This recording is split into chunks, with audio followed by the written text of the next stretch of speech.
안녕하세요, 시민 여러분. 김종명의 건강보험 하나로입니다. 이번 시간에는요, 제 2강으로 민간의료보험 제대로 이야기라는 주제로 말씀드리려고 합니다.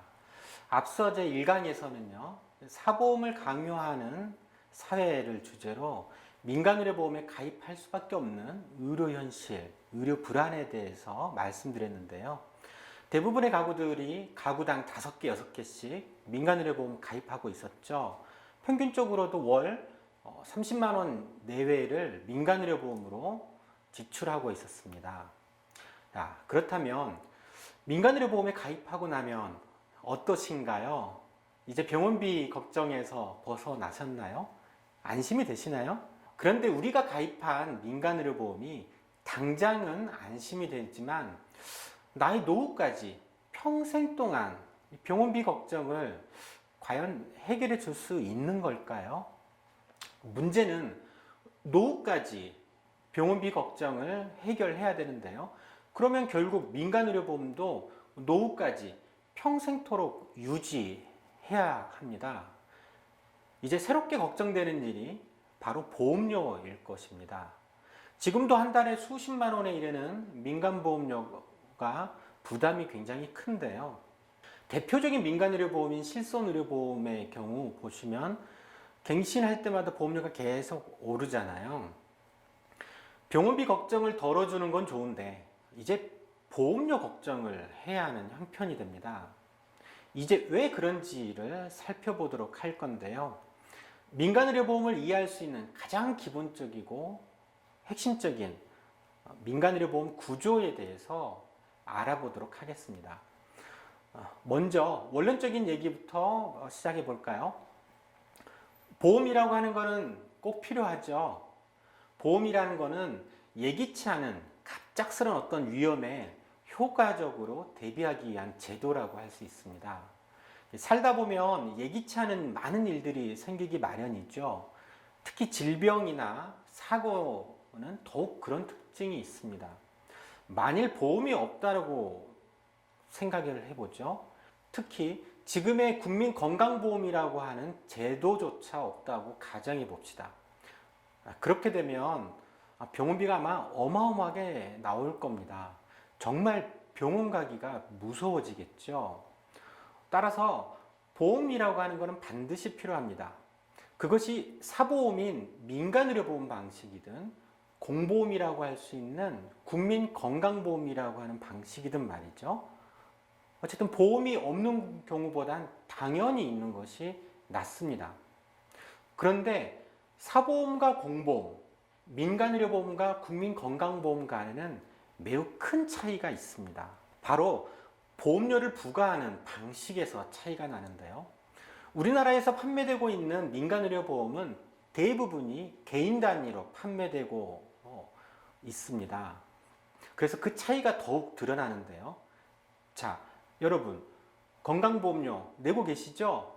국민건강보험료 말입니다. 건강보험의 재원은 국민, 사업주, 그리고 국고지원이라고 하는 세 주체가 부담을 하죠. 그중 국민들이 직접 부담하는 건강보험료는 전체 건강보험 재원의 절반을 약간 넘는데요. 이 건강보험료는 완전하진 않지만 기본적으로는 소득에 비례해서 내는 특징이 있습니다. 그래서 나이가 많건 적건, 질병이 있건 없건 따지지 않고요. 보험료를 부과하는 방식은 기본적으로 소득을 기반으로 부과하는 특성을 갖고 있습니다. 소득이 많으면 더 많이 내고 소득이 적으면 적게 내는 방식이죠. 이를 능력비례 부담이라고 합니다. 반면 민간의료보험은요, 소득 기준이 아니고 보험 가입자 개개인이 갖고 있는 위험 정도에 따라서 민간보험료를 부과합니다. 이를 위험 비례 부담이라고 합니다. 질병이나 사고의 위험이 높으면 그만큼 민간보험료도 더 많이 부과하는 방식인 거죠. 이렇듯이 민간의료보험과 국민건강보험 간에 보험료를 내는 방식에는 많이 다른데요. 이것이 많은 국민들이 가입하고 있는 개개인 단위의 민간의료보험을 이해하는 핵심적인 키라고 할 수 있습니다. 자, 이제 민간의료보험을 좀 더 자세히 들여다보죠. 보험이라고 하는 것은 크게 종류별로 보장성 보험과 저축성 보험으로 나눌 수 있습니다. 보장성 보험이라는 것은 보험 기간이 만료되면 보험료는 소멸되기 때문에 보장성 보험이라고 하죠. 저축성 보험은 말 그대로 저축성 성격이기 때문에 만기 시에 낸 보험료를 돌려받는 보험이 되겠죠. 그중 민간의료보험은 보장성 보험에 해당이 됩니다. 물론 일부 민간의료보험도 만기가 됐을 때 되돌려주는 보험이 있죠. 근데 이런 보험들은 보장성 보험에 저축성 성격을 결합시킨 상품이라고 할 수 있습니다. 또 민간의료보험은 그 보장되는 내용에 따라서 정액형과 실손형으로 나눌 수 있습니다. 정액형 민간의료보험은 입원하거나 혹은 특정 질병에 진단되거나 특정 수술을 받게 될 때 약정된 보험금을 지급하는 보험이 있죠. 대표적인 보험이 암보험이라고 할 수 있습니다. 실손형 의료보험은 건강보험 진료비 중에 환자가 직접 부담하는 본인 부담금을 실비로 보상해주는 상품이죠. 그래서 정액형 민간의료보험과 실손형 민간의료보험은 큰 차이가 있습니다. 기본적으로 정액형 민간의료보험은 국민건강보험의 보장률하고는 아무런 상관이 없습니다. 건강보험 보장률이 높던 낮던 상관없이 약정된 보험금을 지급해주는 상품이기 때문이죠. 반면에 실손의료보험은요, 건강보험의 보장률과 아주 밀접한 관계를 갖고 있습니다. 건강보험의 보장률이 높아지게 되면 실손의료보험의 보장 영역은 줄어들게 되겠죠. 반대로 건강보험 보장률이 낮아지게 되면 실손의료보험이 보장해주는 영역도 늘어납니다. 그만큼 실손의료보험료도 늘어나겠죠. 물론 현재 판매되고 있는 민간의료보험 상품들은 이게 정액형, 실손형 명확히 구분되지는 않습니다. 왜냐하면 보험사들은 이제 정액형과 실손형을 아주 복잡하게 혼합해서 하나의 상품으로 판매하고 있기 때문이죠. 자, 이제 실손의료보험의 원리에 대해서 자세히 살펴보도록 하겠습니다. 아마도 여러분들은 실손의료보험 하나씩은 가입하고 계시지 않을까 싶습니다. 현재 전체 국민 한 60% 정도인 3천만 명 정도가 실손의료보험에 가입하고 있다고 하거든요. 근데 실손의료보험 가입자는 매달 보험료를 내야 하죠. 근데 이 실손의료보험은 대체적으로 한 달 보험료가 한 7만 원에서 10만 원 정도로 알려져 있습니다. 근데 이 7만 원에서 10만 원 정도의 실손의료보험료가 실제 모두 실손의료보험료일까요? 그렇지는 않습니다. 그러니까 현재 실손의료보험은 실손보상에 필요한 실손특약보험료 외에도 여러 다른 정액형 특약들이 끼워져서 함께 팔고 있는 통합형 보험이거든요. 그래서 좀 보험료가 좀 비싸죠. 요즘에는 이제 실손의료보험료 부담을 좀 줄이기 위해서 좀 슬림하게 이제 실손특약만 가입할 수 있는 단독형 실손의료보험 상품도 출시되어 있기는 합니다. 그래서 현재 실손의료보험에 필요한, 그러니까 실손보상에 필요한 보험료는 한 40세 기준으로 따지면 실손특약보험료는 대략 12,000원 정도입니다. 한 달에요. 그리고 한 50세 정도가 되시면 실손특약보험료는 2만 원에서 2만 5천 원 정도 될 것입니다. 자, 제가 실손의료보험에 관해서 퀴즈 하나 내겠습니다. 여러분들이 가입하고 계신 실손의료보험은 보통 100세까지 보장해준다라고 홍보하고 있잖아요. 그렇다면 실손의료보험료는 언제까지 내야 하는 걸까요? 100세까지 실손의료보험의 보장을 받기 위해서는 보험료를 앞으로 10년만 내면 될까요? 아니면 20년만 내면 될까요? 아니면 뭐 70세나 80세까지만 내면 나머지는 100세까지 보장을 해주는 걸까요? 네, 아니죠. 정답은 실손의료보험으로 100세까지 보장을 받으시려면 100세까지 보험료를 내야 합니다. 제 얘기가 틀렸다라고 생각하시는 분이 계시다면 잘못 알고 계시는 겁니다. 보험사에 꼭 확인을 해 보십시오. 지금은 이제 많은 분들이 제대로 알고 계시지만 몇 년 전까지만 하더라도 이 실손의료보험료를 언제까지 내는지를 제대로 알고 계시는 분들이 10%도 안 됐었어요. 이게 한국소비자원의 조사에서 드러나기도 했었죠. 자, 이렇게 실손의료보험은 100세까지 보장을 해주는 상품이라고 하면 100세까지 갱신을 해야죠. 근데 문제는 실손의료보험은 갱신할 때마다 보험료가 계속 올라간다는 겁니다. 그러면 얼마까지 올라가게 될까요? 심심치 않게 이 언론을 보면 실손의료보험료가 갱신할 때 이제 보험료 폭탄이 되고 있다라고 하는 기사를 보신 적이 있을 겁니다. 예전에 나온 기사에 의하면 3년 갱신 주기를 갖고 있는 실손의료보험의 경우에 3년 갱신할 때마다 보험료가 평균 40%씩 인상되었다고 하거든요. 자, 그러면 간단하게 계산을 해볼 수 있겠죠. 40세 남성이 실손의료보험 가입할 때 실손의료보험료가 간단하게 10,000원이라고 계산을 해봅시다. 이 40세 남성이 80세가 된다고 하면 그럼 보험료가 얼마가 될까요? 80세까지 3년마다 계속 갱신해야 한다고 하면 총 13번을 갱신해야 될 겁니다. 13번 갱신할 때마다 보험료가 계속 40%씩 오른다라고 생각을 해보죠. 계산해 보십시오. 10,000원에 1.4를 계속 곱하면 간단하게 알 수 있습니다.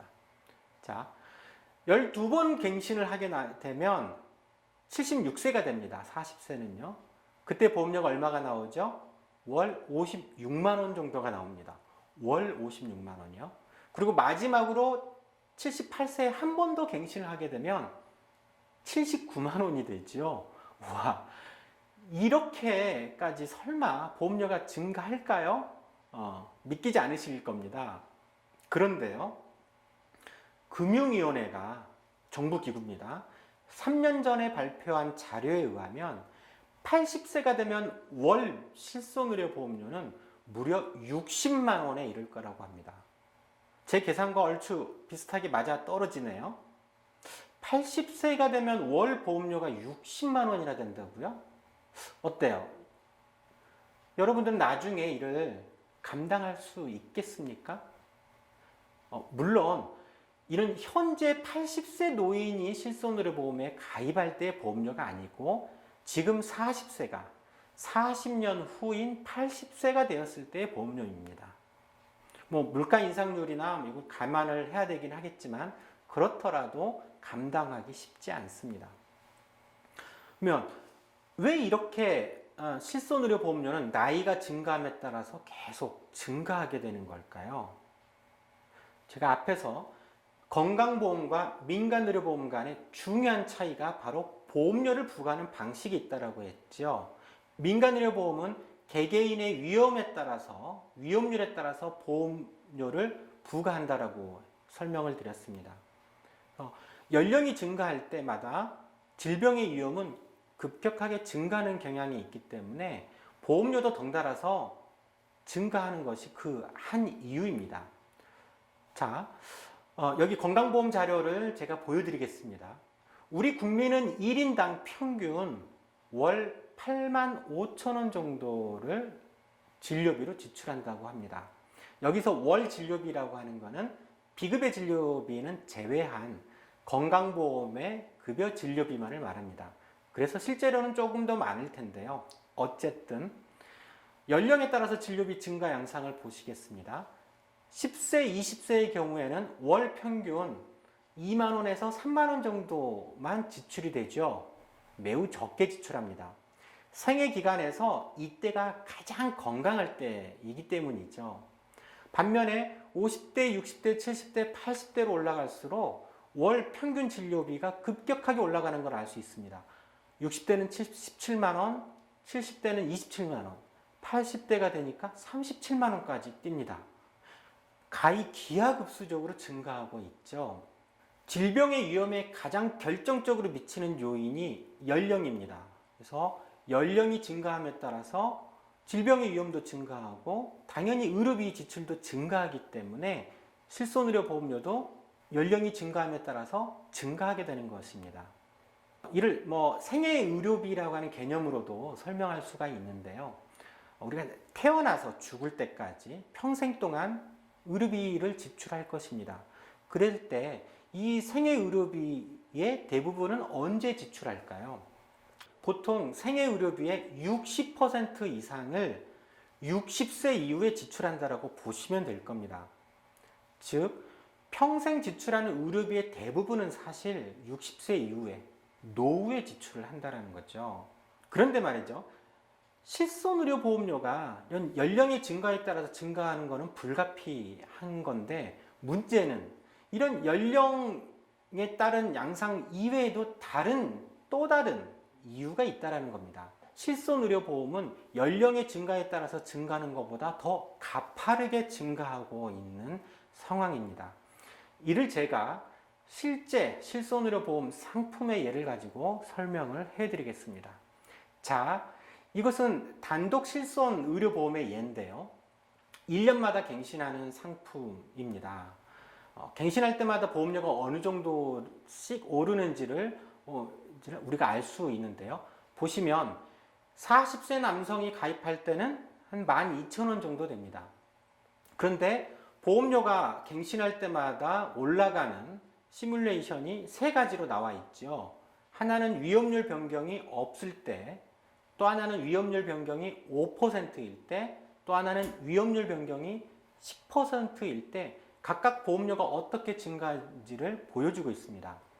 자, 여기서 위험률 증가가 없을 때도 갱신할 때마다 보험료는 증가하지요. 이때 보험료 증가하는 것은 연령 요인에 따른 보험료 증가만을 의미합니다.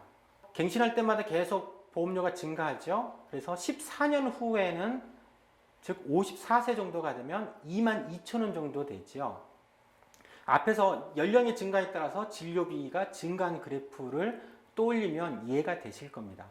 그런데 위험률이 5%씩 증가할 때와 10%씩 증가할 때도 있죠. 그러니까 여기서 위험률 증가라고 하는 것은 연령 요인 이외에 다른 요인 때문에 증가하는 경우를 말합니다. 물가 인상률이나 의료 이용량 증가 때문이라고 보시면 되겠죠. 자, 위험률 증가에 따라서 보험료가 어떻게 증가하는지를 다시 보시죠.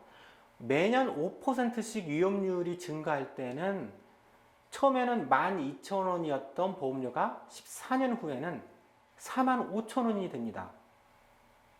위험률 변경이 없이 순수하게 연령 효과만 있을 때의 증가보다 2배가 넘는 증가폭이죠. 그런데 옆에 위험률이 10%씩 증가하는 경우를 또 보시죠. 처음에는 12,000원이었지만 14년 후에는 무려 86,000원 정도가 됩니다. 연령 요인만으로 증가했을 때에 비해서 무려 4배 가까이나 됩니다. 5%, 10% 위험률 변화가 별로 그렇게 큰 것 같지는 않은데도 몇 년 후에 보험료는 매우 큰 차이를 가져오는 걸 알 수 있죠. 자, 그렇다면 현재 어느 시나리오대로 실손의료보험은 지금 증가하고 있는 걸까요? 제가 파악하기로는 위험률 변경은 1년에 대략 5에서 10% 이 중간쯤으로 증가되고 있는 것 같습니다. 대략 3년마다 위험률이 20% 내외로 증가하고 있기 때문에 그렇습니다. 왜 이렇게 위험률이 증가하고 보험료도 같이 올라가는 걸까요? 실손의료보험 가입자에서 의료 이용량이 급격히 올라가고 있기 때문입니다. 이게 가장 큰 이유이죠. 즉, 실손의료보험에 가입하게 되면 그렇지 않은 경우보다 의료 이용을 더 많이 하기 때문에 그렇습니다. 보통 이를 도덕적 해이라고 설명하기도 하죠. 이런 이유는 사실 실손의료보험 자체에 내재되어 있는 겁니다. 실손의료보험은요, 건강보험하고 달리 보험료에 대한 비용의식을 유발하는 특징이 있습니다. 실손보험 가입자는 비싼 보험료를 부담하고 있는데요. 의료 이용을 하지 않으면, 그러니까 실손보험 혜택을 누리지 않으면 손해라고 하는 인식을 가져오게 하죠. 그래서 의료 이용을 하지 않더라도 실손의료보험은 갱신할 때마다 계속 올라가게 되거든요. 그래서 보험료가 아깝게 됩니다. 그리고 손해를 안 보려고 하면 의료 이용을 더 많이 할 수밖에 없는 거죠. 그래서 실손의료보험 가입자의 보험료가 급격하게 올라가는 핵심적인 이유가 바로 여기에 있습니다. 자, 이런 원리 때문에 실손의료보험료가 나중에는 급격하게 올라가게 되고 정부가 발표한 대로 80세가 되면 월 60만 원에 이를 것이라는 것도 이제 어느 정도 이해가 되실 겁니다. 실손의료보험은 사실 당장 부담은 그렇게 크진 않습니다. 젊을 때는요. 반면에 노후가 되면 될수록 급격하게 실손의료보험료가 증가해서 수십만 원에 이르게 되잖아요. 근데 정작 문제는 노후가 되면 소득이 사라진다는 데 있습니다. 소득이 사라지기 때문에 보험료 부담 능력은 뚝 떨어지는데 실손보험료는 대폭 올라가는 구조인 거죠.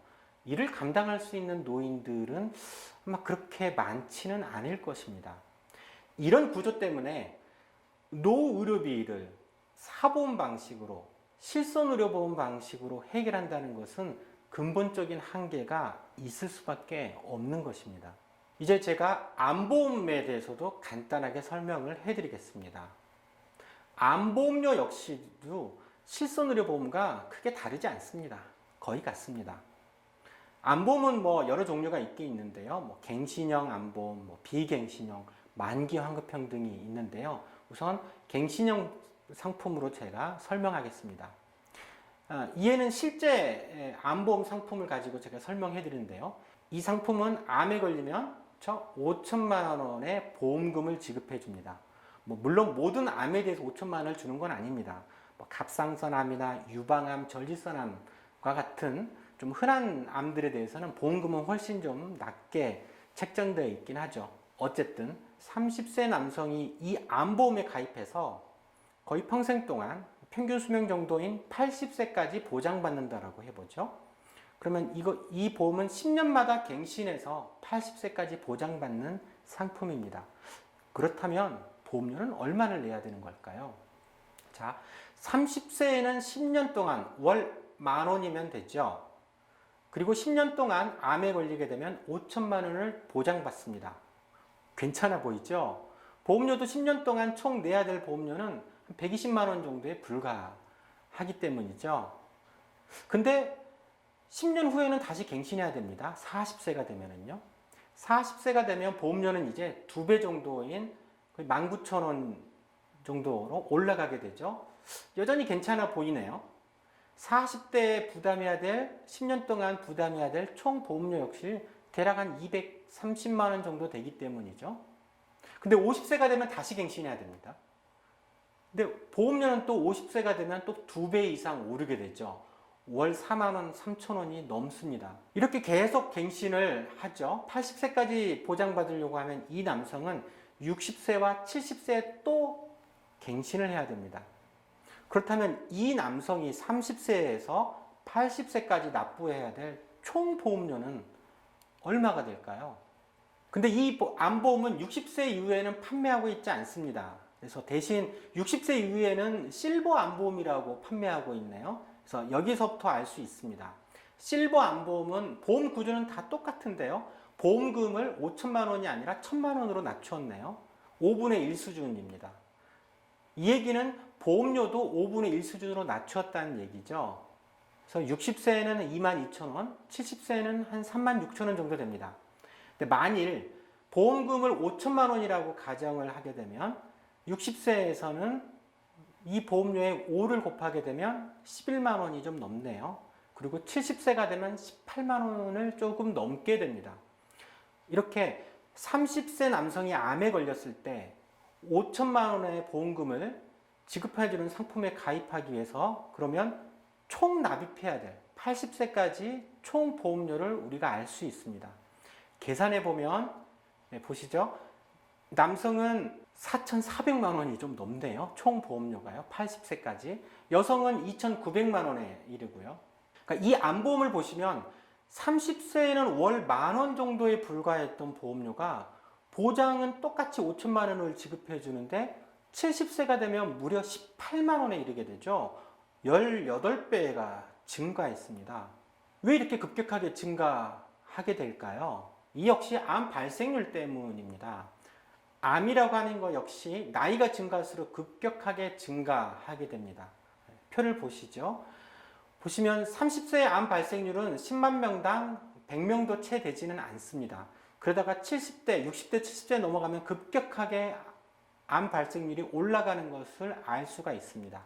70대가 되면 10만 명당 암 발생률은 2,000명, 3,000명까지 올라가게 되는 거죠.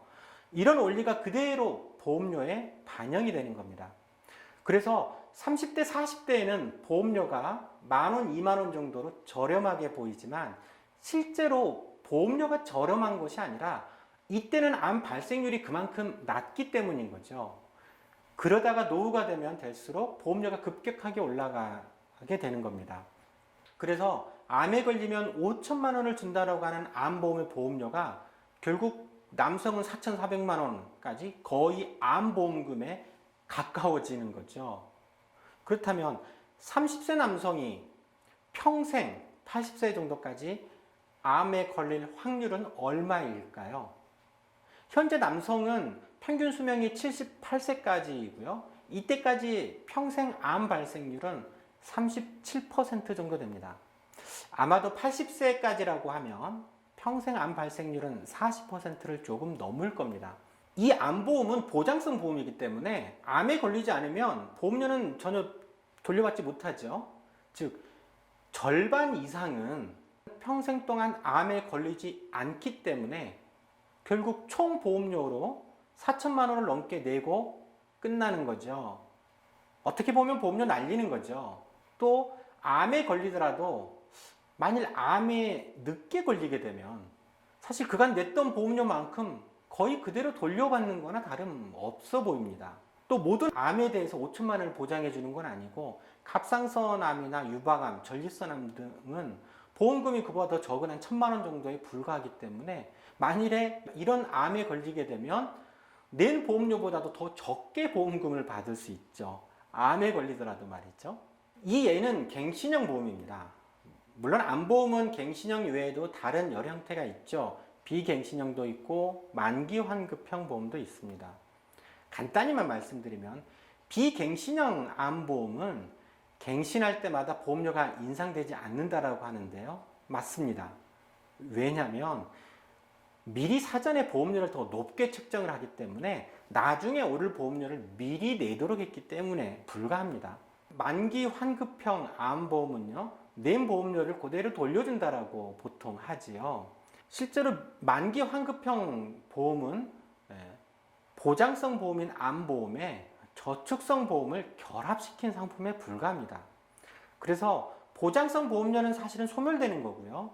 추가로 부담한 저축보험료에 일정 이유를 붙여서 나중에 돌려주는 거에 불과하죠. 그러다 보니 낸 보험료는 훨씬 세지게 됩니다. 보장성 보험료 외에도 저축성 보험료를 추가로 더 내야 되기 때문인 거죠. 네. 지금까지 실손의료보험과 암보험의 구조에 대해서 설명을 해드렸습니다. 어때 좀 어려우셨죠? 여기까지 설명드렸던 내용들을 다시 간략하게 정리해 드리겠습니다.